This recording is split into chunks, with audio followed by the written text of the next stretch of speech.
Olá, sejam bem-vindos a Cerebral Influencer.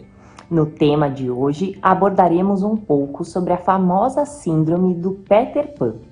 Você se lembra das aventuras de Peter Pan? Este conto retrata a história de um jovem que se recusa a crescer e sai pelo mundo em busca de aventuras mágicas. Os comportamentos do personagem deste conhecido e renomado conto infantil tornaram-se referência para as pessoas que têm dificuldade em amadurecer, que lutam acima de tudo com todas as suas forças para não crescer e não evoluir na vida, às vezes de forma inconsciente. Esta associação deu-se a partir da publicação de um livro pelo psicólogo norte-americano chamado Dan Keeler, intitulado Síndrome do Peter Pan, o Homem que Nunca Cresce, lançado no ano de 1983.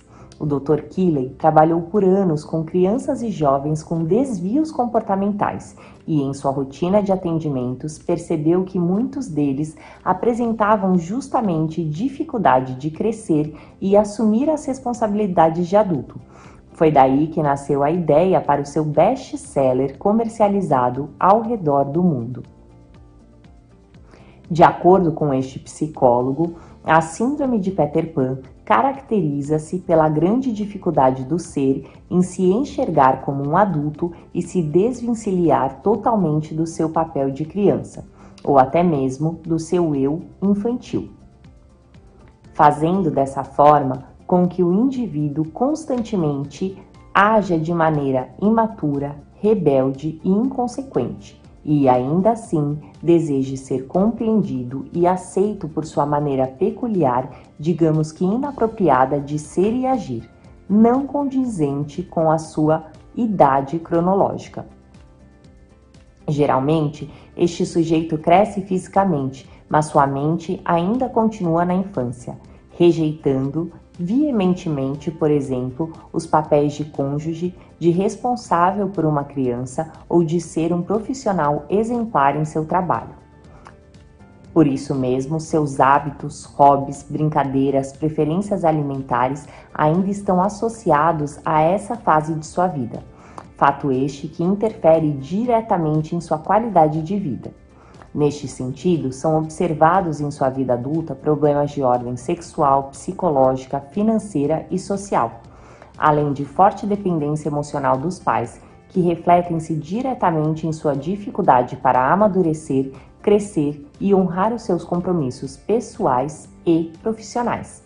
Além disso, quem apresenta essa síndrome desperta uma espécie de comportamento narcisista, fazendo com que o indivíduo sofra de sérios bloqueios em suas relações, tendo, sobretudo, dificuldades em assumir e manter relacionamentos amorosos duradouros.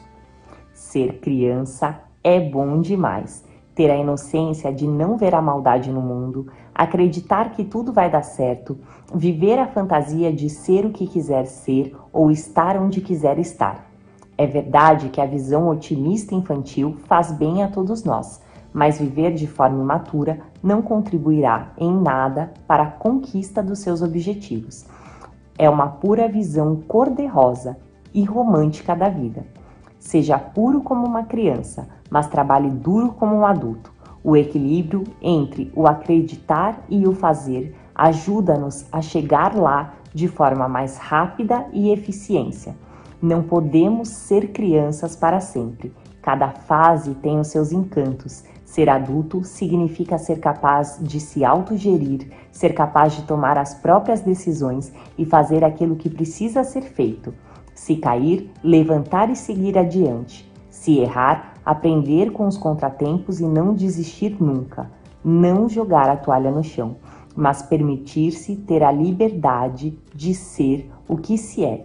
A consciência é o primeiro passo para a mudança, e essa mudança sempre trará transformação.